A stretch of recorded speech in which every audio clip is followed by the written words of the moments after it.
Le visage est là, le costume, les gestes, les mots. Mais certains affirment que ce n'est plus Vladimir Poutine. Le même regard, mais plus froid. Les mêmes discours, mais un ton figé, presque irréel. Et si ce n'était pas qu'un simple changement d'attitude? Et si Poutine avait été remplacé? Depuis quelque temps, les rumeurs se multiplient. Apparitions rares, comportements inhabituels, détails corporels qui varient. Des chercheurs, d'anciens agents du renseignement, des spécialistes en biométrie, tous évoquent un scénario glaçant, celui d'un double qui aurait pris sa place. Ce que vous allez entendre pourrait bien remettre en question tout ce que vous croyez savoir sur le pouvoir, les images et la vérité. Car à la fin de cette vidéo, vous découvrirez les indices les plus troublants, les erreurs impossibles à ignorer, les témoignages les plus marquants. Et si ce genre d'histoire vous intrigue, abonnez-vous et activez la cloche. Car ici, chaque vidéo explore les failles du visible. Ce qui est démontré et ce qui est caché. Tout commence en 2020. Poutine apparaît dans un sommet international, raide, crispé. On parle alors d'un problème de dos. Mais certains analystes notent des détails curieux. Une oreille légèrement différente, une expression figée, un regard fuyant. Puis en 2022, au début du conflit en Ukraine, une séquence vidéo officielle provoque l'incompréhension.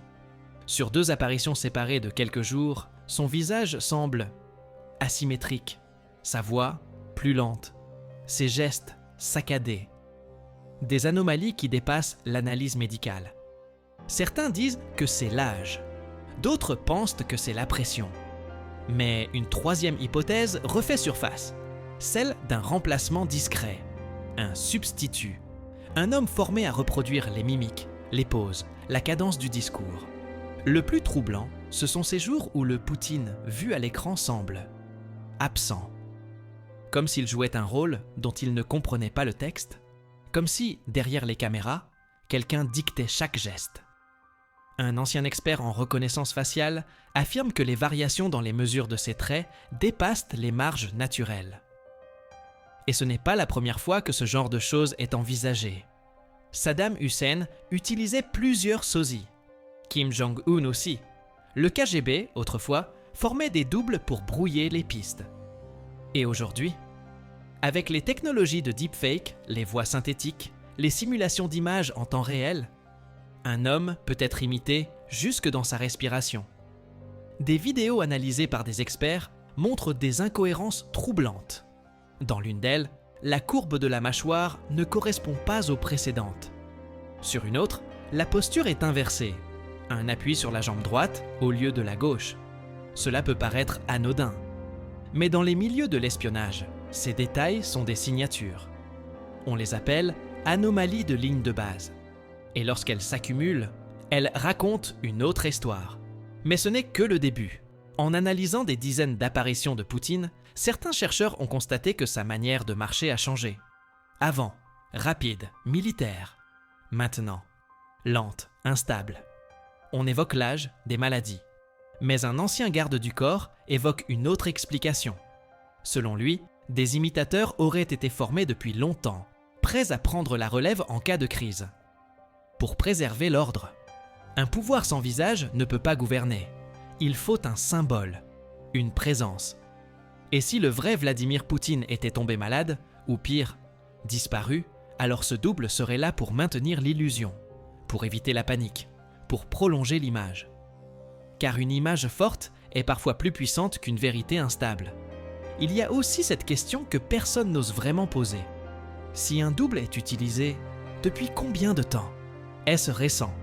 Ou vivons-nous depuis des années avec une image qui a peu à voir avec l'homme initial? Pire encore, et si le véritable Vladimir Poutine était déjà parti et que le monde entier l'ignorait? Dans un rapport confidentiel publié hors des radars médiatiques, un ancien agent aurait affirmé qu'un centre d'entraînement secret, situé à la frontière de la Biélorussie, aurait accueilli plusieurs hommes ressemblant à Poutine dès 2014. Ils auraient été formés à ses gestes, ses intonations, son écriture. Ces hommes n'avaient qu'une fonction, devenir l'ombre d'un pouvoir dont le cœur battait ailleurs. Ce n'est pas la première fois que ce genre de soupçon surgit.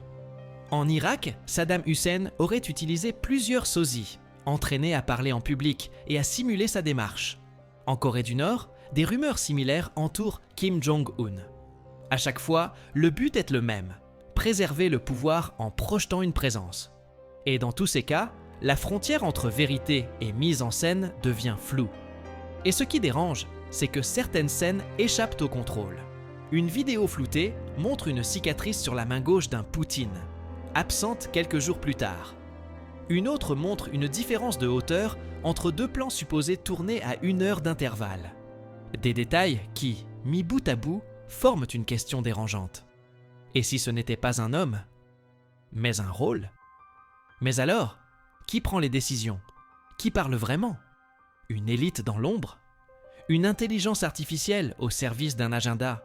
Ou simplement un cercle restreint, décidant de ce qu'il faut montrer? Et nous, dans tout ça, que voyons-nous vraiment? Une figure ou une illusion projetée pour nous rassurer? Ces remplacements, s'ils existent, ne visent peut-être pas seulement à protéger un homme. Ils maintiennent une narration, une illusion. Car un peuple qui doute est instable, mais un peuple qui croit est contrôlable. Et ce contrôle passe par le visage.